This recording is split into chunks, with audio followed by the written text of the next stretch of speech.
Você tem sido um alento, tem ombreado esse defensor geral, tem empenho, força, dedicação, e a gente sabe o peso que é o seu cargo, tá? Você é um presente para a nossa administração, certamente para esse Conselho Superior. Os cabelos brancos já aparecem, já oriento o senhor tem que estar todo de branco, vou colocar um cachorro aí, tá bom? E é isso, parabéns, tá? Muita saúde, paz interior, tudo de bom para você, tá bom? Doutor Gustavo Ortega também, talento que nós temos na assessoria do Supremo, né? Uma pessoa que é uma referência para todos nós. Doutora Luísa Ayuni assumiu a coordenação da Câmara, coordenação civil, e fazendo um excelente trabalho, que em breve vai mudar, sim, o dia a dia do defensor na borda. Isso é muito importante. Né? E doutor Gabriel Saad, que para mim é um dos grandes defensores que essa instituição tem. As palavras do doutor Francisco, um jovem dedicado, com as pautas sociais, com a promoção de direitos humanos, tem uma força de trabalho, uma capacidade intelectual absurda. Então, meus parabéns a todos os nobres colegas, e hoje felicito. Temos aí uma pauta extensa, vamos começar aí pelos itens 11 e 12. Leitura de propostas de resolução da ANADEF. Tá? Item número 11, processo 08-207, 000006-2022-96, relatora excelentíssima conselheira, doutora Ana Luísa Zago, assunto, proposta de alteração da resolução do Conselho Superior 103 de 2014. Interessado, presidente da ANADEF, doutor Eduardo Caçuga. Eu não cumprimentei o doutor Eduardo Caçuga, faço agora, doutor Eduardo. Doutora Zago. Bom dia a todos e todas. Parabéns ao doutor Jair pelo aniversário, parabéns ao doutor Gustavo, parabéns ao presidente dos colegas do conselho, durante o Caçuga e os colegas que se encontram homenageados. Essa se trata de uma proposta formulada pela ANADEF para alteração da resolução CSD pelo 103, e já abri consulta, e especificamente sobre indenização e conversão em pecúnia dos plantões que não se converteram em folgas. Mas se quiserem, eu leio a proposta inteira. Pronto, não há necessidade, não. A necessidade. Então, item número 11, proposta de alteração. Item número 11, proposta de alteração da resolução do Conselho Superior número 103 de 2014, é apresentado pelo presidente da ANADEF, doutor Eduardo Caçuga, dado como lido.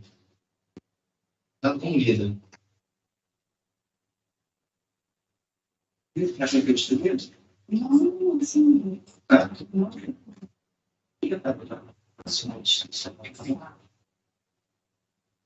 Item número 12.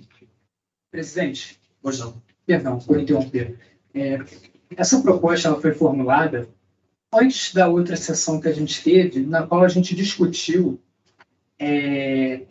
que havia 4 disciplinas, pelo menos, de folgas decorrentes de atuação do defensor em funções extraordinárias.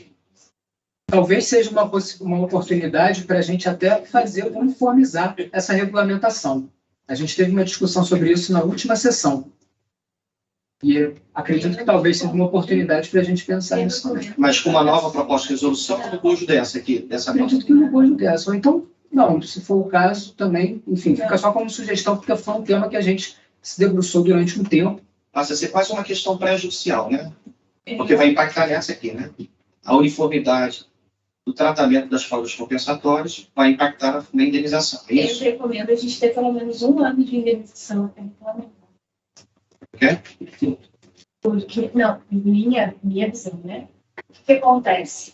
A gente vai aprendendo caminhando. Então, vamos supor, aprovada a indenização das folgas, por mais que não tenha uma uniformidade das resoluções, nós vamos aparando as arestas para fazer uma regulamentação única. Não sei se seria o momento de fazer uma regulamentação única agora, com tantas mudanças acontecendo. Não sei se é dos colegas.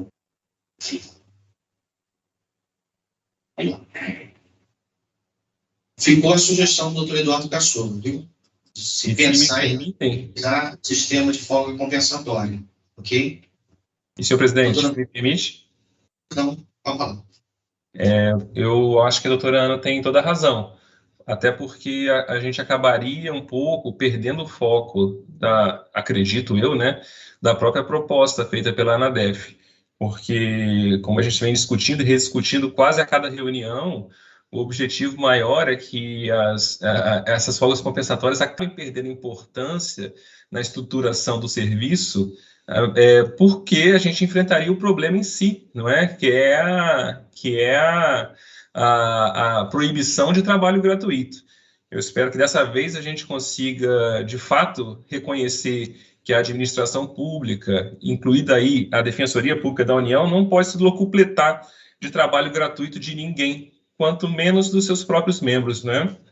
Aí, se a gente conseguir atingir esse objetivo, que é o objetivo a ser atingido, vai perder demais a importância da regulamentação ou não, de forma variada, das folgas compensatórias.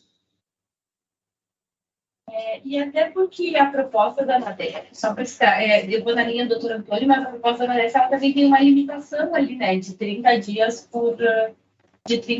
por ano, então eu digamos que não haveria de sistematizar todas as folgas para depois e para lá.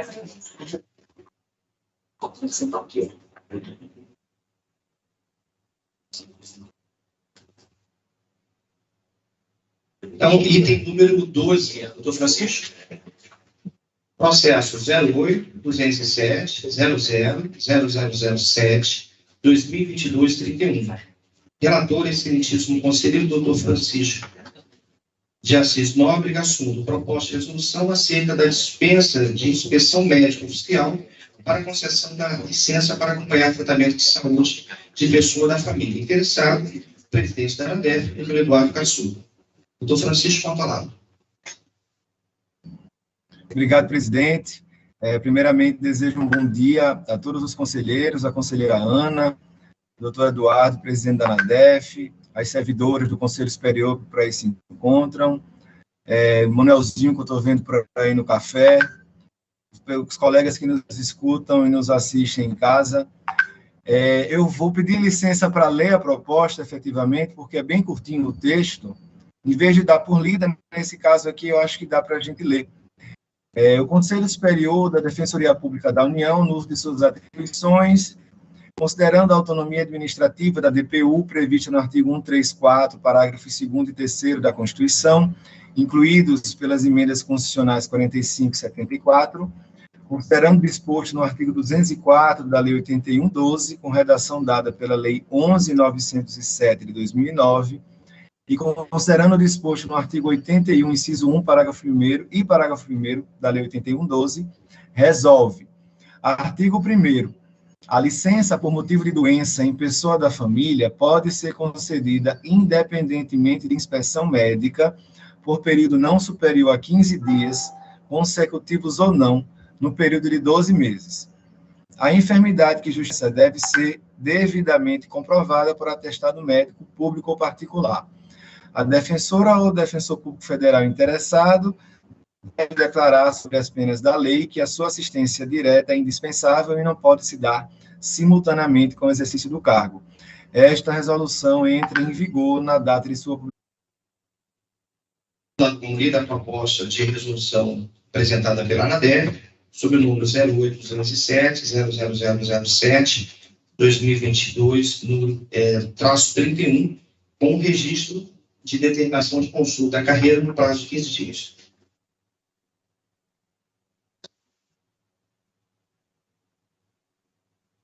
O doutor já se sente apto a apresentar o seu voto na proposta que está no item 2. Só para a gente não perder as leituras de vista, eu não me recordo do seu item 14. Não. Posso funcionar?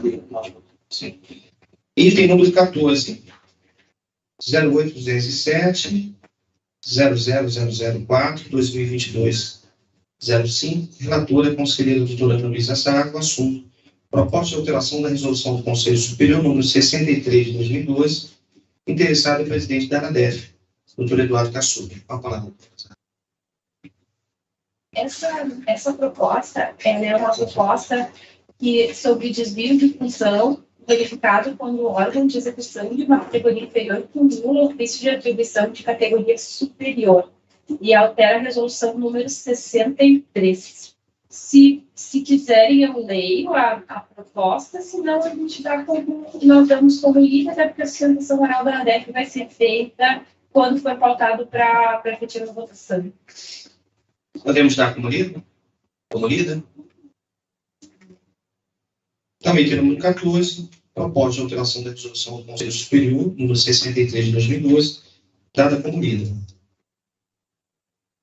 Item número 2, processo 90.511.00.0082.2015-18, relator excelentíssimo subdefensor público geral federal, Dr. Jair Soares Júnior, assunto: proposta de resolução que disciplina a distribuição de cargos de membros e a criação de novas unidades da DPU. Ontem, Marcelo da Silva é corregedor, embora ele não tenha apresentado proposta como corregedor, não entendemos objetivos de defensor público federal e a criação de novas unidades da Defensoria Pública da União.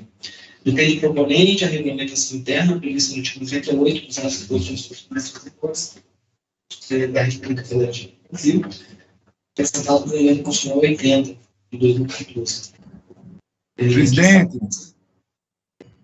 o áudio do Dr. Jair está partido, a gente não está conseguindo ouvir, pelo menos eu não estou conseguindo ouvir aqui à distância. Não sei se tem alguma configuração aí no microfone que possa ser melhorada. Desculpa, doutor Jair.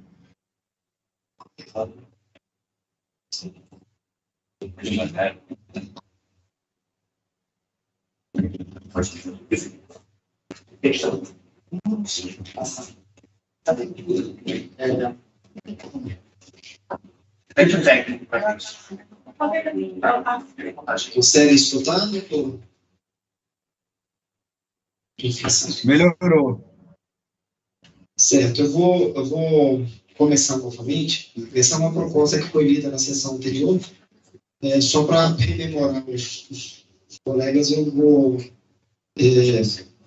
fazer um breve relatório. Cuida-se de proposta de resolução apresentada pelo defensor público federal, Dr. Rubem Macedo, com o objetivo de disciplinar e distribuir cargos de defensor público federal e a criação de novas unidades da Defensoria Pública da União. Pretende o proponente a regulamentação interna da previsão do artigo 98 dos atos e disposições constitucionais transitórias da Constituição, que estabelece 4 critérios objetivos para a distribuição de cargos de defensor público federal. 1. A efetiva demanda pelo serviço. 2. A respectiva população da área atendida, termos com maior número de índices de exclusão social. E 4. O atendimento de regiões com maior adensamento populacional. Então, passando para o voto ele se encontra escrito já no SEI, no processo restritivo do processo SEI. É um voto relativamente longo, com gráficos, e eu vou me permitir aqui fazer apenas os apontamentos essenciais. A presente proposta de resolução foi redigida de forma articulada, juntamente com a justificativa, em observância ao artigo 3º do Regimento Interno, razão pela qual merece ser conhecida, no caso. No mérito, contudo, penso que a proposta, neste momento, não deve prosperar. Com efeito, conforme pode-se perceber da análise dos presentes autos, o texto enviado ao Conselho Superior da Defensoria Pública da União, lembrando que é uma proposta apresentada há cerca de 6 anos, 8 anos,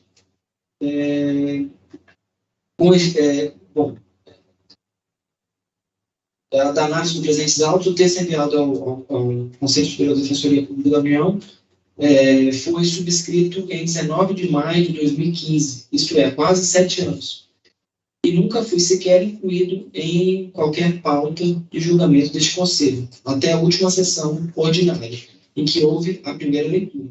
É possível notar, dessa forma, que o texto em epígrafe possui pontos desatualizados e, ao meu ver, de modo global, carece de atualização a nível técnico de planejamento e gestão, considerando o contexto institucional atual, o atendimento à ordem de prioridades pela política da administração superior da DPU, cuja proposta de resolução, por entender que carece de atualização a nível técnico de planejamento e gestão, considerando o contexto institucional atual e o atendimento à ordem de prioridades políticas, cuja disciplina compete à gestão, à administração superior à gestão máxima. Assim que eu cheguei a assumir o cargo, eu determinei a SPLAN que atualizasse o nosso plano de função, tá? Que foi feito naquela oportunidade ainda do Ramon. E aí, com o advento do artigo 98 do ADCT, a Constituinte Derivado apresentou 3 novos critérios de expansão da Defensoria, que levam em consideração o adensamento social, IDH e índice de Gini. E aí houve, portanto, a atualização desse plano de expansão que a gente pretende seguir com rigor. Sem nenhum critério político, apenas um critério técnico. Tá? Determinei a juntada desse processo ao processo da relatoria do Dr. Jair. Então, esse plano já foi atualizado. Tá? Os novos aprovados, a princípio, pretendo que os novos aprovados dêem suporte às unidades já existentes. O meu sonho é outro, né? Mas do sonho do DPGDU, do nosso contexto orçamentário, financeiro, aí um universo de distância. Então, por hora, vamos dar suporte aos colegas das unidades, tá? Mas o meu sonho era expandir a DPU ali para a região Nordeste, a região Norte, extremo Sul da Bahia e extremo Norte de Minas Gerais. São todas essas unidades que faço menção, todos esses estados compreendidos aí nessa região estão no plano de expansão. Tá bom? Doutor Francisco, com a palavra. Obrigado, presidente. Eu voto para acompanhar o relator e rejeitar a proposta. Obrigado, presidente. Doutora Luísa Sardi. Obrigada, presidente. Eu voto para acompanhar o relator e rejeitar a proposta. Doutor Paes. Bom dia, senhor presidente. Bom dia, doutora Ana, senhores conselheiros, servidores, doutor Caçuda. Um abraço. Eu quero, nessa primeira manifestação formal, me ajuntar aos votos de felicitações pelo natalício do meu amigo, colega Jair Soares Júnior. Excelência consiga realizar seus sonhos com saúde e paz na sua caminhada. Meu abraço ao doutor Saad, de uma grande revelação no trabalho, o doutor Zorfé, de conhecer a competência, e também a doutora Luísa Ayun, todos o meu abraço fraterno. Presidente, eu vou acompanhar a sua excelência, doutor Jair, e acho que ele foi ao ponto crucial, que seria a obsolescência do texto proposto, e aí culmina também com a rejeição da proposta, assim como o voto. Muito obrigado. Doutor Paes, doutor Edson. Na verdade, né? Presidente, doutor Jair, e aí nós não temos na pauta nenhum dos processos que falam sobre a aprovação dos 18 cargos, né, e da distribuição deles, como são na sociedade. Eu sei que talvez esse processo fosse algo que a gente pudesse utilizar ou desculpe, já Eu pretendo discutir isso administrativamente. Pode ser? Eu preciso da contribuição de vocês. Mas aí o que eu já fiz, doutor Edson? Eu já pedi ao corregedor um levantamento da força de trabalho e da produção de cada uma das unidades que tem ofício regional. Tá? Nós sabemos que o artigo 1º já transforma 21 cargos em 18 de primeira categoria.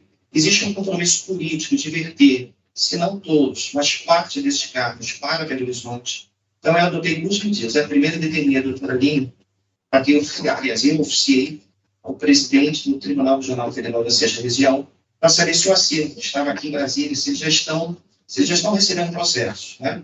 E o quantitativo que corresponde aos processos da Defensoria Pública da União é aquele que é RF6. Ao mesmo tempo, o doutor Fabiano fez um levantamento da produção de trabalho de cada uma das unidades, considerando abertura de páginas por ofício, arquivamentos sumários, peças relevantes, Um fator que eu acho relevante também nessa composição é o número de defensores que ficam sob a tutela daquele defensor de primeira categoria, além desses que... E aí, na sequência, doutor Edson, vai abrir consulta à carreira, todos os colegas, para que todos contribuam. Tá? Não vou ficar com esse peso. E se a gente entender por promover apenas 5, 6, aí eu vou passar a lição para o doutor Jair acatando a sua sugestão. Bom? Mas a gente vai fazer uma reunião administrativa, quando chegar toda essa consulta, eu vou planilhar, a gente faz uma reunião administrativa e a gente pode adotar uma decisão conjunta. Pode ser? Pode ser. Obrigado, presidente. Bom, em relação ao voto, o Jair bem colocou aí que o processo é um processo de longa data, 2015. Eu só vou divergir em relação à fundamentação, doutor Jair. Também acho que está prejudicado, mas acho que está prejudicado por outro fundamento.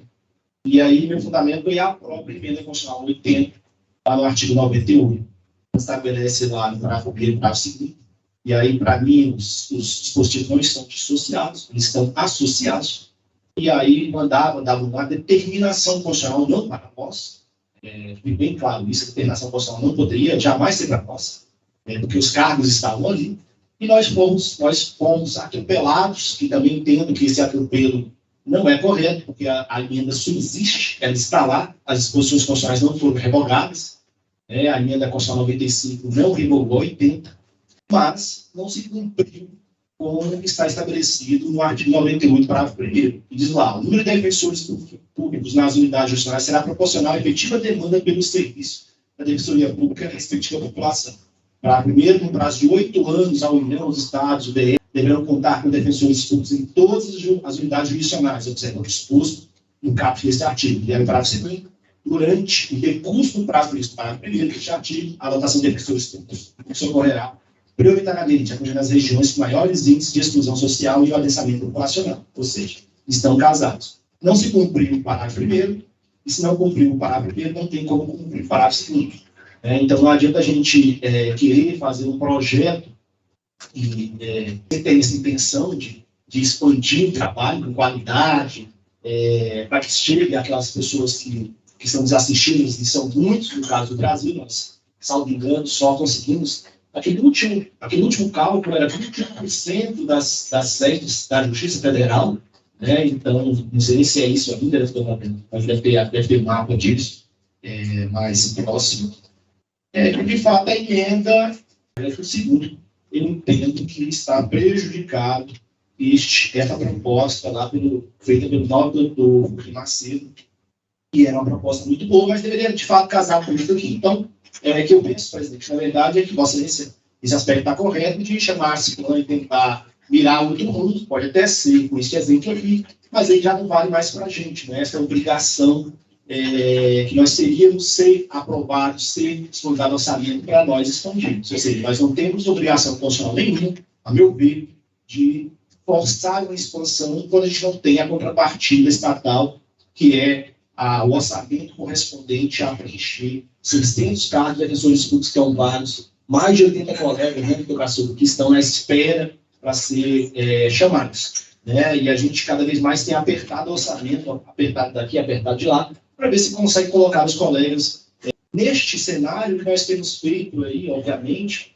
com todo o esquadrinhamento de enxadrezista que se passa pela gestão de todos os defensores gerais que aí assumem, tentado socorrer as unidades, e quando muito abrindo uma outra unidade pontual em algum outro lugar que demanda aí que grita, vamos dizer assim, uma assistência jurídica mais urgente. Então, por isso, presidente, eu só não vou apoiar o doutor Jair em relação à tramitação, o doutor Jair peço bem em relação a isso para apontar este fundamento aqui. Obrigado. Presidente, eu não acompanho essa interpretação. Na verdade, a referência que eu fiz aqui à emenda constitucional após as soluções constitucionais transitórias e a emenda constitucional é apenas para contextualizar o momento em que o doutor Moura apresentou, que não corresponde ao nosso momento. Depois disso, nós tivemos outra emenda constitucional que congelou aí nosso intento de interiorização, que é a emenda constitucional da 25, e, na verdade, o que eu considero é desatualizado mesmo. É um outro contexto político, social, institucional que a gente vive. E, então, adiro, inclusive, a essa fundamentação de vocês. Só para contextualizar, a gente ainda está sobre a égide de um corte de 60% efetivado pelo Congresso Constitucional. Está lá eu, o doutor Eduardo Caçuba, lá nos corredores, né? Eu, particularmente, na Casa Civil. Nós temos uma reunião agora, às 11 horas, na Casa Civil, para discutir exatamente sobre isso, tá? Esse corte foi no anexo 5. E aí, mas então é aqueles valores que dão suporte orçamentário aos PLs. Exato, né? Só que, sem esse 60%, o que acontece? Com o valor cheio, nenhum PL aprovado, esse valor retorna para a gente. Então, a gente pode, com flexibilidade, investir no computador, projetos estruturais da DPU. Com o corte, aí realmente fica insustentável. Tá? Como o corte foi muito profundo e valeu para os 3 poderes constituídos e para os 2 órgãos autônomos, a pressão é muito grande para a recomposição. Indica as informações que chegaram, que a gente vai conseguir fazer a recomposição. Mas ainda assim, permanece tudo que o doutor Edson falou. Tá? Esse nível de achatamento orçamentário ainda para os próximos 16 anos, a gente só tem uma revisão agora, em 2027, né? Mas o Estado brasileiro vem descumprindo a determinação do poder constituinte derivado e a situação, a gente não pode ser mais realista do que eu vi. A situação é essa, infelizmente. Presidente, acho que o que mais merece destaque nesse ponto é que o Estado brasileiro vem descumprindo a determinação do poder constituinte derivado com a anuência do próprio poder constituinte derivado. Né? Porque poderia ter havido um destaque para dizer: a gente vai fazer os cortes necessários, vai ter teto, vai ter emenda disso, porém preservada a decisão do próprio constituinte derivado. Então, o que mais me preocupa na análise aqui do doutor Edson Excelência é isso, é que o nosso situação no plano do direito fundamental da assistência, de assistência jurídica, quando o poder que manda é o próprio poder que diz não é bem assim. Isso é bem importante colocar e dizer, na verdade, você está no ponto certinho. E a emenda não foi revogada, a emenda não foi substituída. Então, a meu ver, e aí o Supremo tem diversas interpretações justas nesse sentido, diz claramente que não há dispositivo da Constituição que deve ser ignorado, né? Então, é correto a meu ver aqui que seria que a emenda 80 ela não estaria submetida aos limites da emenda 95. Né? Nós teríamos uma exceção à emenda 95. Né? Até porque a emenda 95 ela estabeleceu para quem já tinha orçamento, já tinha autônomo. Nós estamos vendo justamente, e Vossa Excelência sempre usava uma expressão que eu acho bem adequada, né? Nós somos aquele raquitinho que estava ali, que recebeu o prato de comida, mas quando recebeu o prato de comida, foi tirado dele o prato de comida. Diz, não, mas esse prato de comida não era para vocês, não, era para outro. Né? Na verdade, quando se estabeleceu a ordem constitucional de cumprimento, e essa ordem constitucional de cumprimento, porque ela tinha data certa, ela tinha prazo certo, a ordem constitucional de cumprimento, a emenda 95 não poderia, sob fundamento de organizar as contas públicas do Estado, copiar justamente a assistência jurídica, que era aquela que não tinha tido assistência econômica nenhuma até então. Né? Então, nós sabemos como é que funciona a questão política do Estado, e aí o gestor econômico ele não vai fazer restrição ou ressalva nenhuma. Então, nós ficamos aí nessa berlinda, vamos dizer assim, né? Do apanhar no orçamento, e aí seguiremos com esse orçamento, é isso que se impõe, né? Primeiramente, eu parabenizo o doutor Jair também pelo aniversário, junto de todos os demais aniversariantes. E sobre o processo, eu tenho algumas considerações, acho que, não que eu discorde de algo que foi dito até agora, eu concordo com tudo, com todas as considerações e avaliações de cenário. Mas me parece que o objeto em si, que todas essas considerações, elas não se relacionam de uma forma absolutamente proibitiva com o objeto do processo. Uma coisa é o Conselho estabelecer de forma abstrata maneiras pela qual a administração distribuirá cargos. São normas abstratas. Assim, o Conselho não vai definir de imediato, seriam distribuídas. Então, eu tenho dificuldade de perceber como a antiguidade da proposta ou como a modificação de um critério legislativo constitucional ou como os planos de política pública formulados pela Defensoria Pública Geral impediriam a análise dessa proposta. É claro que eu não tenho conhecimento da proposta em si, se de fato o texto, do jeito que está posto, ele é irremediável, mas a princípio, e é por isso que eu vou pedir vista do processo, a princípio eu não vejo nenhum impedimento para que o Conselho proceda às atualizações necessárias e estabeleça de uma forma genérica e abstrata, de uma forma não exauriente em termos de distribuição das vagas em si, um regramento a ser observado pela administração superior, qualquer que seja ela, seu ocupante, para quando houver vagos a serem distribuídos, essa distribuição seja feita. Então, eu vou pedir vista desse processo para ver se o texto é aproveitável.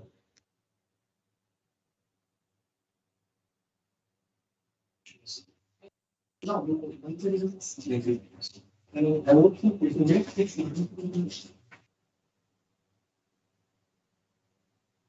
Ok, registrado a vista, pedido de vista do doutor Antônio.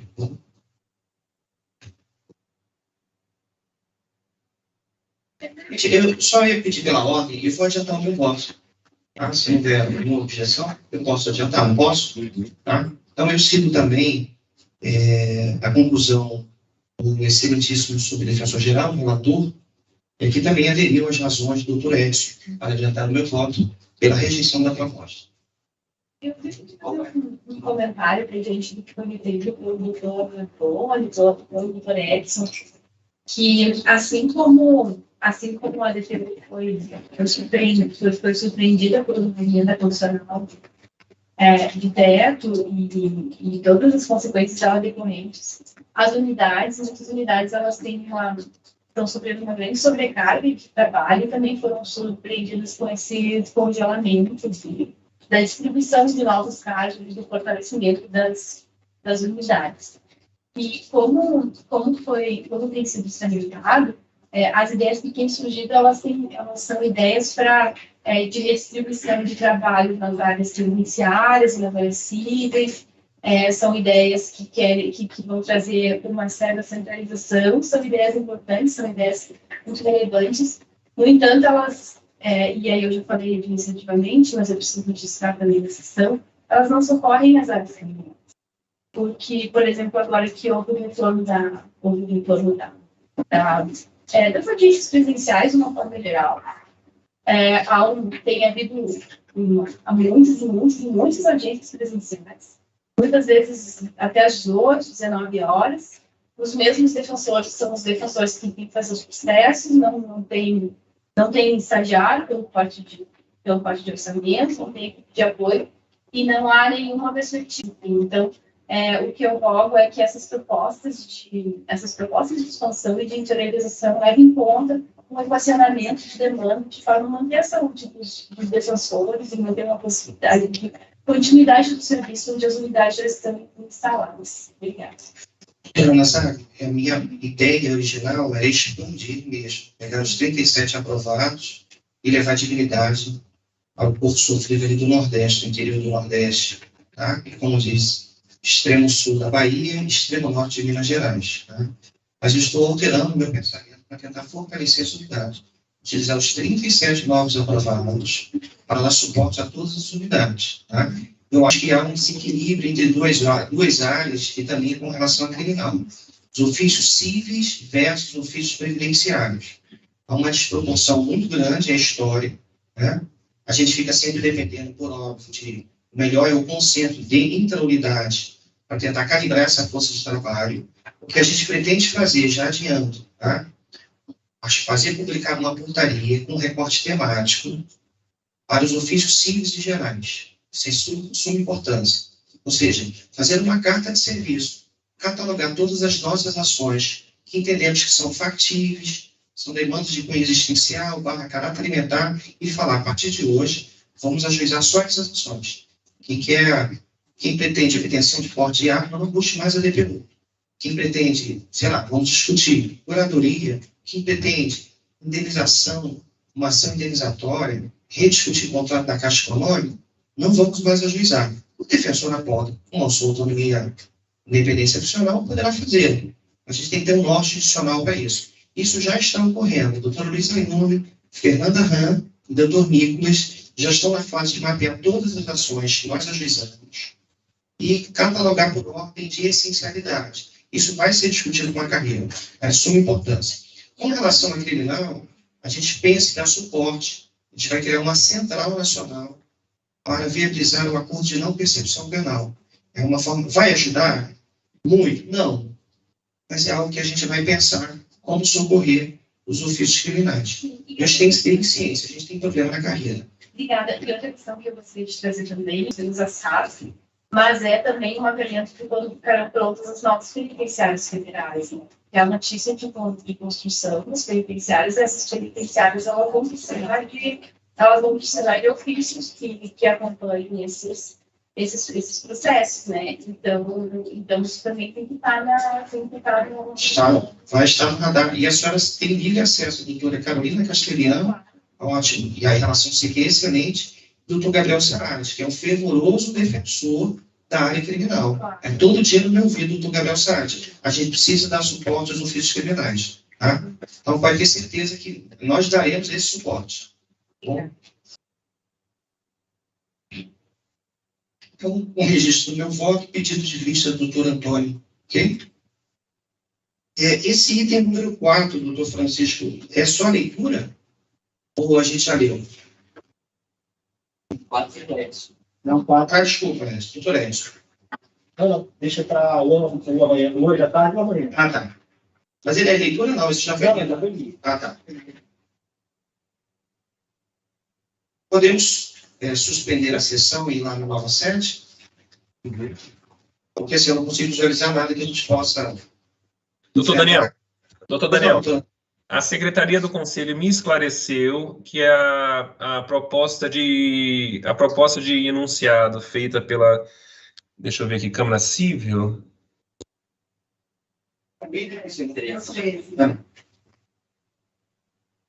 Já foi? Não. Ligue número 13, né, doutor Antônio? Eu estou tendo dificuldade de achar na minha caixa aqui do Conselho. Qual é o final, Fernanda? 38. Desculpa, não, cortou, desculpa. Final 38. Final 38? Ou você quer saber antes do ano, é isso? Eu entendi. Na verdade, eu não estou com nenhuma 38 aqui, que seja a única 38 que eu tenho é uma mais antiga, que é do edital. Eu acho que saiu aqui da minha caixa. A Priscila já está vendo isso agora. Está vendo na caixa do 6º ofício civil da categoria. Vou entrar lá.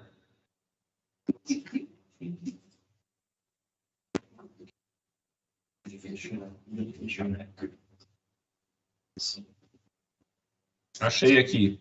Então, essa proposta é uma proposta de enunciado. A gente pode votar agora. Votar? Tá bom. Não, eu já tinha visto, havia essa dúvida já. Né? Não é resolução. Tá. Então, item número 13, processo 08.038.000.559.2022.38, relator conselheiro Antônio de Maipado, assunto proposta de criação de enunciados para a Câmara de Coordenação e Revisão Civil, interessados, membros da CCR Civil. Com a palavra, conselheiro. Eu vou ler apenas a proposta de enunciado em si. Se for necessário, eu leio a justificativa. Me pareceu bastante simples, eu já adianto meu voto pela aprovação. Então, a proposta é a seguinte: é formal e materialmente inconstitucional o prazo prescricional anual previsto pelo artigo 14 da medida provisória tal quanto ao processamento do auxílio emergencial. Faz uma remissão à lei, do auxílio emergencial residual, outra remissão, e do auxílio emergencial 2021, por ofensa aos artigos 2, 5º, 62, caput e parágrafo 7º, 11 e artigo 134 da Constituição Federal.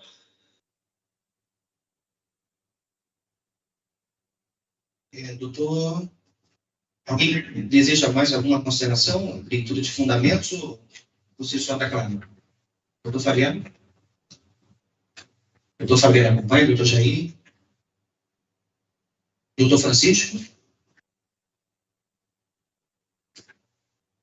Acompanho, presidente, sem nenhuma consideração extra. Doutor Antônio Cesário? Eu acompanho. Doutor Paes? Acompanho, presidente. Doutor Edson? Eu acompanho. Eu também acompanho. Presidente, aprovada a proposta de enunciado realizada pela Câmara de Coordenação Civil, prevista no item número 13. Pois não. Pela ordem, quando incluir alguns eu também queria colocar isso aqui no mesmo bojo, que é uma proposta de alteração da resolução 122, artigo 27 da resolução 122 pela ANADEF, incluindo aí um parágrafo no artigo 27.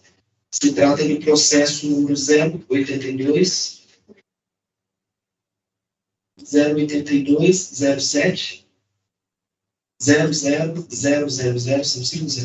5/2022-41.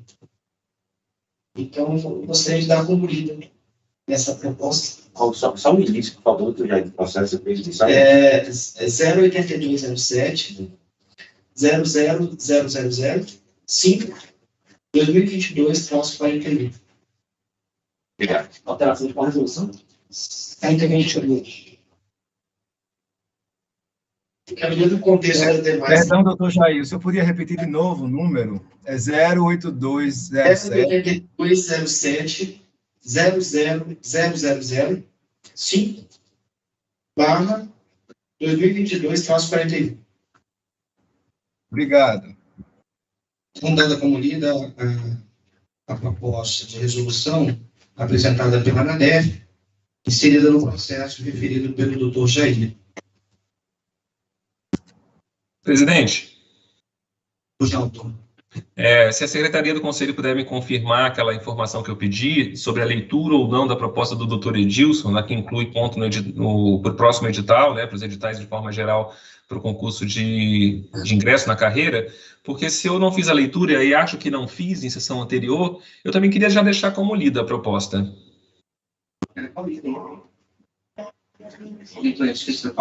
Não, eu não. É o item 9,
Mas eles têm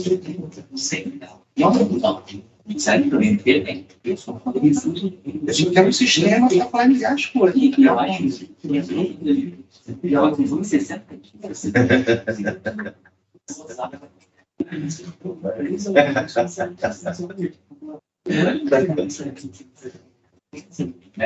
As 40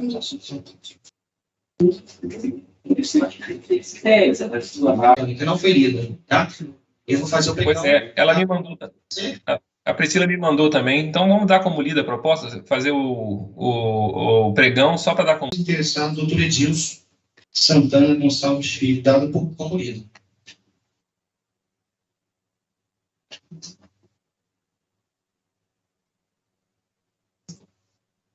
Só resumindo aqui, nós temos o item agora, né? 1, 3, 4, 5, 7, 8, 10, e uma consulta, que entrou no item 15. Tá? Olha, eu agendei lá 11 horas. Todos estão de acordo para ir lá iniciar uma sede? Pode ser? Eu tenho, antes de sairmos, ontem, já no final do dia, na parte da tarde, eu indeferi uma designação extraordinária sobre os mesmos fundamentos que eu venho deferindo na questão da designação cruzada. Tá? E às 18 horas, eu soube agora na parte da manhã, né, teve um recurso de um colega lá de Vitória, que é um colega, doutor Eduardo, né? Eduardo Teixeira. Tá? E como sempre costumo fazer, eu não admito ter esse recurso, mas não posso subtrair a função do Conselho Superior. Tá? Então, eu apresento agora em pauta para saber se vocês querem processar esse recurso, que eu distribua para um dos conselheiros, que aí assume a função de relator, ou não. O sorteio vai ocorrer agora. Ele não foi nada propositado, não, tá? Decidi ontem, às 18h40. Então, alguém foi para lá para cobrir a lotação do Dr. Nicolas. E outro colega, agora da primeira categoria, o Dr. Eduardo, quer sair de designação. É o mesmo problema de sempre, tá? Eu já defini uma posição da administração e o conselho definiu a sua posição. Então, indago a Vossas Excelências, ao pedido de hoje do recurso, tá? Então, o doutor Eduardo nos ouve agora, ele está querendo fazer uma sustentação oral, o processo não está pautado, até porque ele veio tivemos ciência desse processo hoje. Então, indago, distribua o processo que vai para um relator e ele monocraticamente decide sobre a liminar, acho que esse é o melhor. Cidadã, né, no conselho, se ele está solicitando oitiva, eu concederia 5 minutos. 4 minutos? Então, 5, né? 5. É uma resolução, eu acho que são 5. Mas, enfim, né? Isso é o detalhe. prazo da sustentação oral, que é 10, né?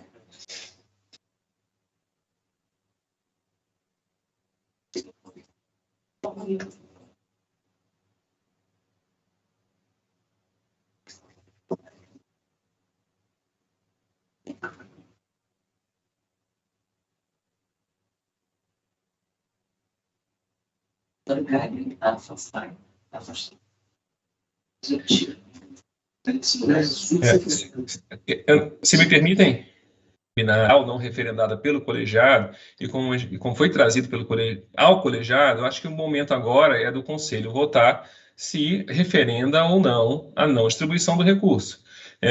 Não votando não concordando com a retenção do recurso, vamos chamar assim, a distribuição tem que ser feita, é claro, e acho que o melhor é que sim, aí o relator decide, né, se o processo será trazido na próxima sessão, se haverá uma decisão monocrática. Eu já adianto que se for eu sorteado para relatar o caso, no caso do Conselho não referendar a retenção do recurso, já pediria inclusão extra-pauta e abriria o tempo normal para o colega se manifestar, porque a participação cidadã e a sustentação oral são coisas distintas, não é? E fica um pouco mais complicado para o colega defender sua posição sem saber sequer anteriormente se esse processo será julgado ou não. Assim, não vejo como substituir uma coisa pela outra. Concordo, doutora Antônia, a sua solução é mais técnica que a minha. A razão aqui para me manifestar no processo que não foi encaminhado. Não devido a ver. Eu não distribuí por causa daquela norma regimental, no sentido que o presidente do Conselho Superior pode fazer um juízo de derivação. O defensor geral e assim, com toda a linha, o processo chegando, o recurso chegando. Conselho. Sim, mas tem que referendar ou não. Mas o que eu estou votando aqui? Sim, está trazendo o processo. O recurso vai distribuir. Eu estou votando se vai distribuir ou não, isso não é nada do Conselho. Sim, a distribuição é do presidente do Conselho. Não, exatamente isso é do Conselho. A norma regimental uma vez o presidente teve um juízo. Então, Então, eu não compreendi a matéria. O presidente decidiu não apresentar não admitiu o recurso. Não admitiu? Isso. Ah, não, então eu entendo que é o caso de se apresentar. Então eu compreendi errado. Eu estava entendendo que o conselho ia deliberar se iria distribuir agora ou não. Mas se já foi feito o juízo de deliberação do presidente, eu voto por encaminhar o conselho. É isso. Doutor Paz? A doutora Ana vai se manifestar primeiro? Mas eu posso adiantar aqui. Eu sou pela distribuição, presidente. Até porque, primeiro, meus cumprimentos ao doutor Eduardo, que deve estar no domínio, até porque, como o pedido de distribuição ou não, de uma eventual análise ou não, de um juízo de admissibilidade de recurso. E acho que nesse caso não tem impedimento algum, porque é uma questão procedimental. O segundo ponto, e aí diz respeito, é que eu participei desse edital, e estou vendo a ata aqui agora, com surpresa, o doutor Eduardo está instigando todos nós, né? Acho que todo mundo recebeu a mensagem dele aí, e aí eu fui conferir a ata aqui, por acaso ele também estava participando dessa ata, e vou participar da outra provavelmente também, porque a inscrição serviu para as duas, e aí estou vendo na ata anterior que foi sorteado já para agora, depois de abril até maio, e aí tem alguns colegas inscritos, eu não estou inscrito também, e aí vejo que fui habilitado lá no despacho do conselho do gabinete, pelas questões já postas por portaria do gabinete. Foi inabilitado? Fui habilitado, só que o sorteio foi excluído perentoriamente sem nenhuma razão de ser. E mais uma coisa que é o que eu venho dizendo o tempo todo. Embora a SGAE comunique das atas, a SGAE tem comunicado das atas, o gabinete não tem feito a comunicação das atas. Não sei por que o gabinete não comunica, ou pelo menos por e-mail que seja, o sorteio das atas. E aí o colega fica sabendo aí, sei lá, por qual motivo, e entra com recurso madrugado. Então, nem o recurso do colega pode ser que foi aberto tudo mais, porque o valor que ele teve conhecimento. Então, neste aspecto aí, com relação à primeira parte, eu vou votar por não referendar a inadmissibilidade do recurso, ou seja, admitir o recurso. E aí, para a sua distribuição no colegiado. Já ressaltamos, em potencial, como é a questão de mérito, na verdade, a análise dele, e eu tenho interesse no processo. Nesse caso, eu vou ser impedido de receber a distribuição e impedido de participar do julgamento do recurso em si da gente. Vai dar mais um trabalhinho. O Daniel. Excelência. A gente fala. Não, excelência. Eu sei que ainda não acabou a votação, e a excelência deu a informação de que o sorteio deveria ocorrer em poucos instantes, é isso? Assim, é só uma sugestão para não haver desperdício de energia e de trabalho. A excelência, como condutor dos processos de designação do gabinete, poderia, ad cautelam, né, já que a questão está se encaminhando, sugerir pelo adiamento aí, em algumas horas do sorteio, ou algo que valha, só uma sugestão.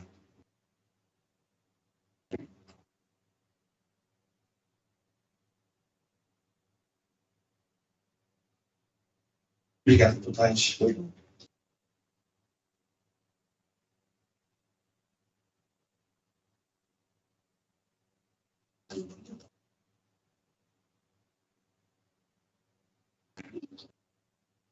Imagina o sorteio para parte da casa. Sorteio acatando a sugestão de Vossa Excelência. A doutora Zara, desculpa. Acabei. Foi na hora que a senhora levantou, peço desculpa. Como o sujeito da participação da dama, eu achei mais adequado fazer técnico, melhor que ele, enfim, seja viabilizada uma sustentação oral, mesmo a participação cidadã. Eu também voto nesse caso, pela admissão do recurso. Por enquanto, tudo é. Doutor Antônio? Doutor Antônio? Me ouve, doutor Antônio? Doutor Antônio? A minha conexão está um pouco ruim, não sei se vocês me escutam, mas eu também voto por não referendar o juízo prévio da presidência e receber o recurso. E parabenizo o doutor Carlos Paes pela construtiva proposta e parabenizo Vossa Excelência também por acatá-la. segunda, doutora. Obrigado pelas palavras. Eu até vou até estranhar a questão do elogio, porque é algo raro. Na verdade, foi o segundo elogio, o primeiro foi lá no grupo. Então, e foi a palavra notável. Quando a mérito a ser reconhecido, eu reconheço, doutor.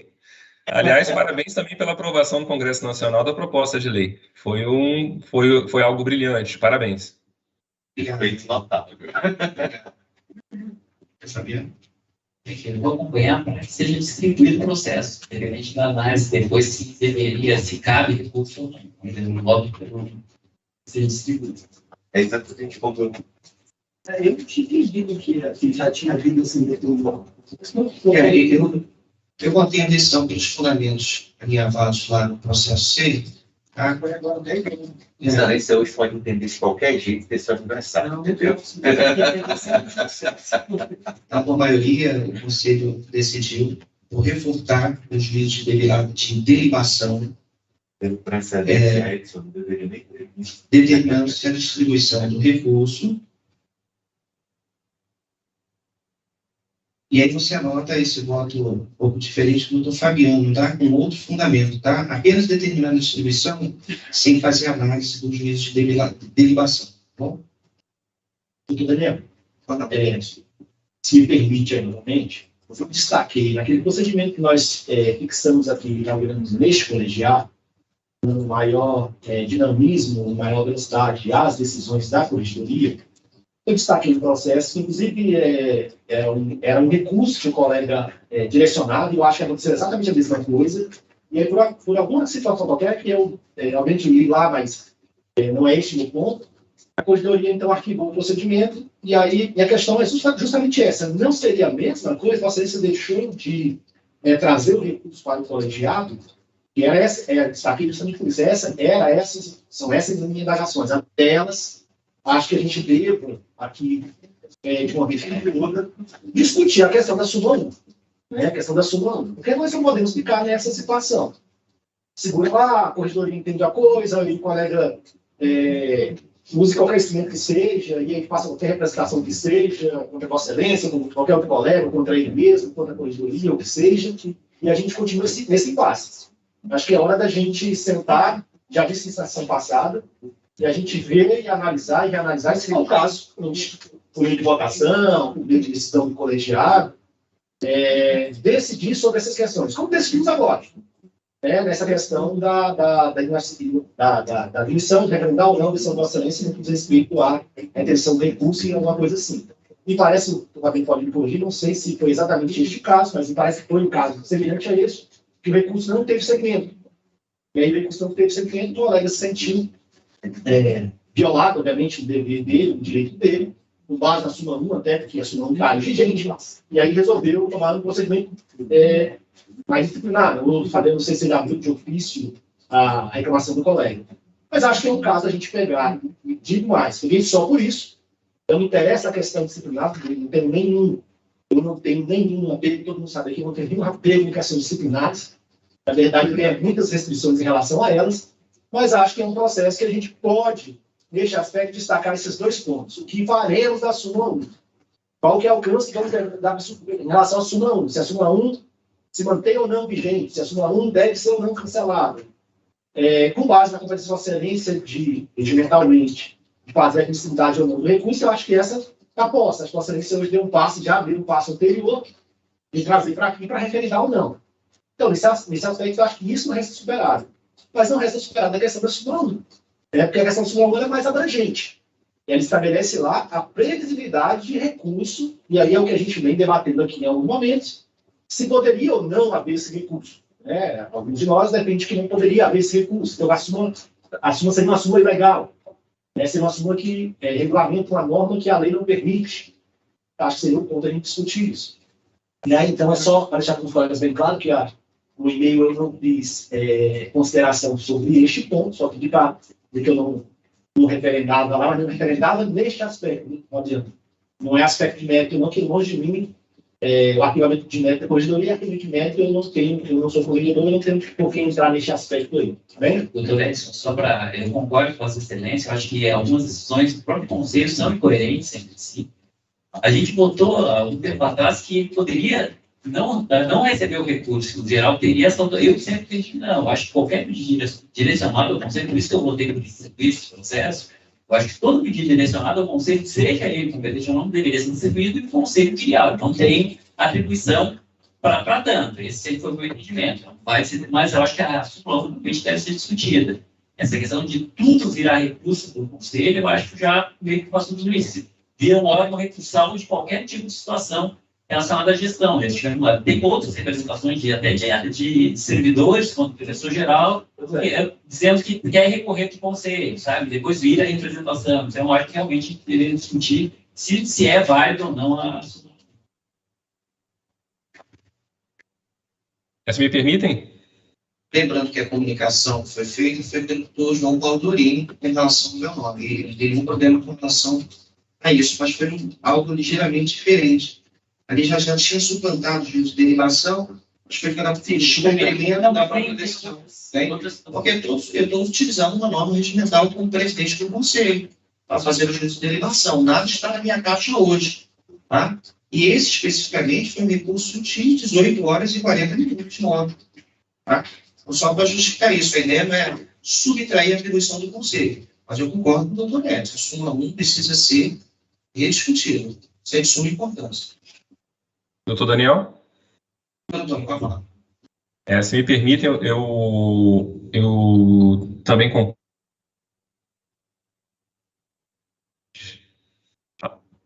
Eu também concordo em linhas gerais com o que foi dito pelo doutor Edson, com o senhor também, pelo senhor também. Acho que, com relação à norma em si, que permite à presidência do Conselho fazer esse juízo de deliberação prévia, eu não vejo nenhum mal nela, pelo contrário. Acho uma boa norma. Acho uma boa norma porque ela eventualmente, ela permitiria que matérias fossem filtradas, mais ou menos como as várias alterações que nós votamos algumas sessões atrás, que dão agilidade ao Conselho. Nesse ponto específico, a gente nós já temos conhecimento que há uma divergência intransponível. O que a presidência do Conselho acha ser o correto enquanto defensor-geral federal e o que o Conselho acha ser correto enquanto órgão colegiado. Talvez aí, a particularidade do problema pode trazer uma má percepção sobre a utilidade ou inutilidade da norma. Eu acho que a norma que está posta no regimento ela é muito útil. Ela é uma norma que espelha o que existe em outros colegiados. Não vejo nenhum defeito na norma em si. A questão é mais casuística do que parece. É um problema específico relacionado ao deferimento ou não de participação em editais de designação extraordinária. É basicamente isso. Com relação à súmula 1, eu também concordo que já passou da hora, concordo com o doutor Fabiano, que já passou da hora da gente enfrentar esse problema, e não que a súmula 1 como um todo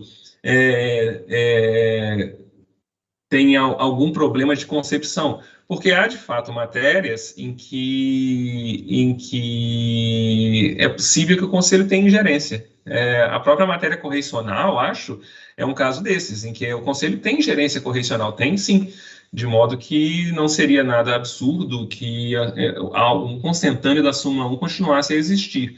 Mas sim, o Conselho, ele talvez tenha ido muito longe no passado em se arvorar a condição de revisor universal dos atos da administração superior enquanto gestora, porque o Conselho não tem essa função de gerência, de estabelecimento de atos concretos para administrar a instituição.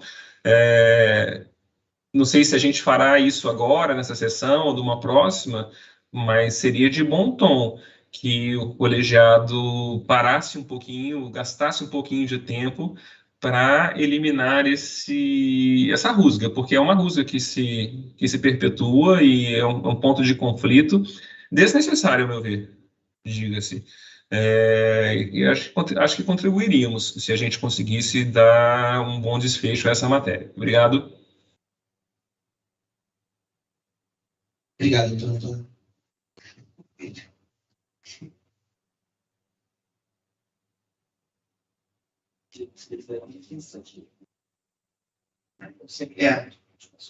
A ideia aqui, doutor Fabiano, vamos deliberar no administrativo sobre o nosso ano primeiro, antes de colocar em pauta. Até porque a gente não tem nenhuma proposta de alteração, nada formal, né? Mas é importante colocar gráfico no processo antes, dialogar, conversar. Vou registrar, então, a questão do recurso, né? O colega já está aí?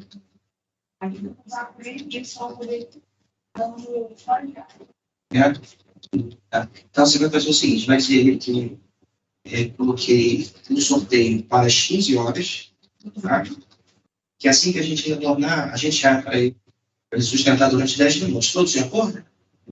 Só que vai ser uma sustentação antes da análise do pedido liminar. Já foi distribuído o processo, já? Não pode distribuir agora. Ele fala que é o relator que a gente fez.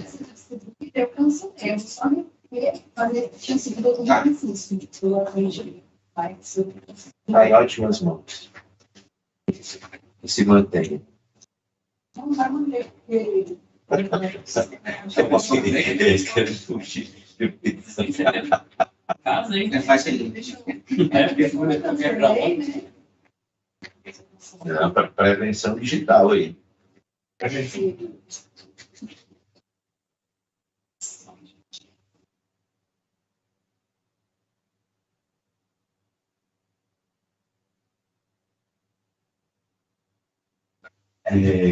Doutora, como que Vossa Excelência quer que eu faça essas comunicações das licitações? Porque elas nunca foram feitas. Mas já faz a jeito. Mas o que? Comunica por e-mail. Manda por e-mail? Manda por e-mail no estado da área.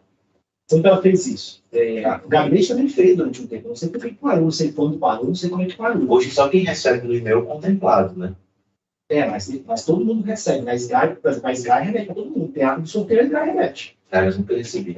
A Sky remete. Sempre remeteu e o gabinete também remetia. Eu não sei porque o gabinete parou Eu de recebi receber. da Sky, mas recebi do gabinete apenas como contemplado. Na Sky eu nunca recebi. E do gabinete eu só recebi quando contemplado. Do gabinete quando contemplado você recebe, porque você vê o seguinte, mas a Sky manda tudo. O gabinete mandava também. Eu não mandava isso. A gente não pode ter dois procedimentos para um vidente. Eu vou resolver isso. Deixa eu pegar até aqui um exemplo aqui, ó. Você está mostrando para vocês aqui, se tem o seu aqui. Doutor Francisco, queria dar uma boa notícia para a Vossa Excelência. É o relator desse processo, tá? Doutor Eduardo, com pedido de liminar, tá bom? Doutor Fabiano está rindo aqui do meu lado, mas é uma mera brincadeira, tá bom? Enfim, doutor Baixo também. Só para eu entender. Vossa Excelência tem até as 13 horas para resolver o problema. Vira-se dos casos que também não vão acontecer daqui Ô, presidente, só para eu entender. Então, o processo foi distribuído para mim e eu já queria pedir para pautar isso mesmo, para o colega falar agora de tarde, é isso? Isso. Pronto, vou entrar em contato com ele aqui. Eu já vou começar o voto, então, agora, enquanto vocês vão aí conhecer o prédio novo, né? Eu tenho mais o que fazer. E aí eu vou fazer meu voto. É isso mesmo? Doutor Daniel, eu gostaria de só trazer um ponto enquanto estamos nesses procedimentos mais operacionais. Vossa Excelência sabe que está na rua um edital de remoção de segunda categoria, não é isso? E, salvo engano, o prazo desse edital vence amanhã, no dia 8 de abril. E, obviamente, né, não haverá tempo de ser distribuído, de ser processado, porque esses processos de remoção passam aqui pelo Conselho. Então, eu queria, até em defesa da unidade beneficiária, que é minha unidade, a DPU Fortaleza, com a remanescência da vacância da promoção da doutora Carla Andréa Magalhães de Pinheiro, para a primeira categoria, eu queria pedir a compreensão dos nobres pares e de Vossa Excelência, para que, se fosse o caso, nós fizéssemos oportunamente uma extraordinária virtual, para poder adiantar trânsitos, para não gerar necessidade de designações, enfim, né? Nós pudéssemos, doutor Edson, vamos dizer assim, acelerar esses trâmites pós-processo, e como se trata de remoção, né, um processo que já conta com um aparato logístico aqui do Conselho mais corriqueiro, Então, penso que seria possível. É um pleito, né, que faço aqui humildemente a este colegiado. Eu solicito que nós analisemos nossas agendas amanhã, porque vai ser complexo para essa situação de retorno de organismo. Não, mas amanhã o prazo ainda está aberto. Não, não, Sim, está bem. a agenda está extraordinária. Sim, uma agenda. Sim. Uma agenda Ok. extraordinária. Pois não. O prazo está aberto e fica assim até meia-noite. Isso. Tá. É para eventuais desistências. A gente vai agendar a partir de amanhã, então. Isso, Gonçalo? O que eu sugiro é que todo mundo já olhe as suas agendas, identifique já sai daqui uma com a data e já sai daqui com uma data.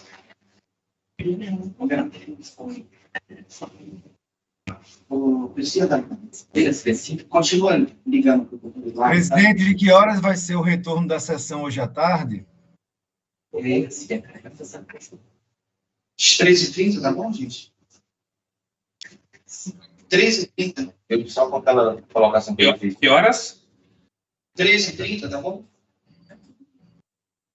1h30, então já iniciaria com a fala do colega de Vitória, dissertação oral, seria isso? Isso. A Priscila está tentando falar novamente com ele, tá bom? 13h30, A ok. Priscila vai falar com ele, tá bom? 13h30, horário da DPU, né? É. É um brincante. Então tá bom. 13h30, horário de mães com 2 filhos. Tá bom, gente. Retornamos às 13h30. Presidente, É ali no setor hoteleiro, né? Ana Siemens. Em breve será um prédio brasileiro. Uma placa enorme de vídeo lá, fazendo propaganda para todos os congressistas que façam fazer É importante. e um pé de cabra do estagiário, que sabe que o estagiário vai tirar a placa dela. Placa da CNN. Vai tirar notícia.